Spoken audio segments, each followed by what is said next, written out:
Do you want to know the number one thing I hear complaints about in real estate law? It's closing costs. Well, I'm going to do you a favor today, and I'm going to tell you what the closing costs are so that you can be prepared and you won't be shell-shocked on closing day.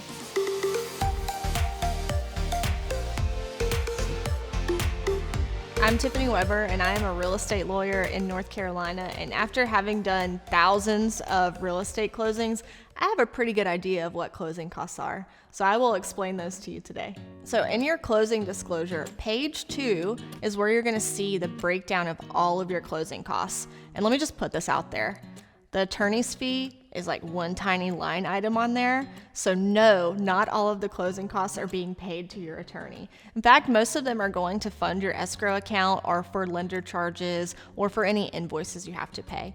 But let's take it from the top. The top of the second page of the closing disclosure, section A, that usually includes your lender's origination fee, any fee that you've paid to buy down your interest rate. In section B of the closing disclosure, you're going to see things like your appraisal. And sometimes you pay for that ahead of time. There's an at closing and a before closing column. So if you see your appraisal listed there and it's in that before closing column, don't stress. You're not being charged for it again the day of closing. You're just getting credit for having paid it already. So any credit reports, finding out whether you're in a flood zone, all of those things are usually contained in section B of page 2 of the closing disclosure. Section C is where you're going to see things like your lender's title insurance policy.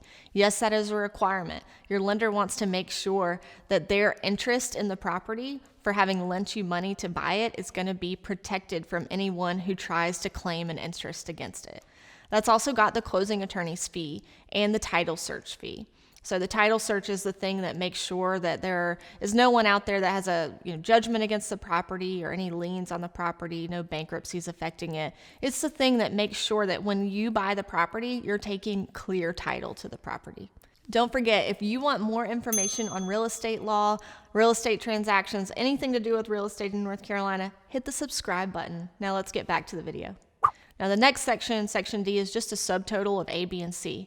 So by the time you get to section E, you're going to see recording costs. And that is usually what the Register of Deeds charges to index the documents that are recorded. In North Carolina, that's your deed and your deed of trust. And those are the two instruments that make the whole transaction legally valid. So it's how you can get your interest in the property, and it's how the lender secures your promise to pay the money back. Now, other documents can be recorded, like a power of attorney, or there are sometimes other documents that are involved that are not as common, so I won't get into those here. In section F, that's where you're prepaying your homeowner's insurance for a year, and you're also prepaying your interest from whatever day of the month it is that you're closing until the end of that same month.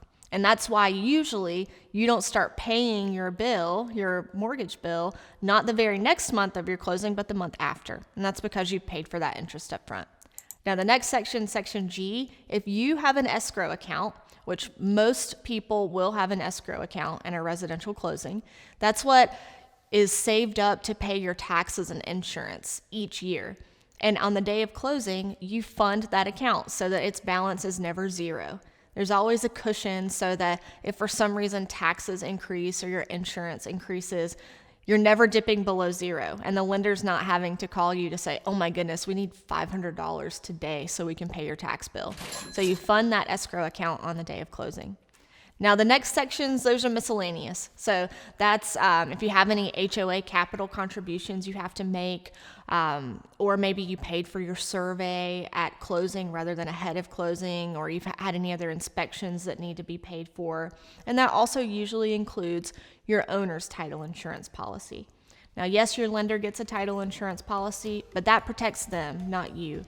Your owner's title insurance policy is usually a lower fee, and it protects you for the whole time that you own the property against anyone who tries to claim a superior interest to you. Now, that's not every single thing that can be on a closing disclosure, but that's pretty close.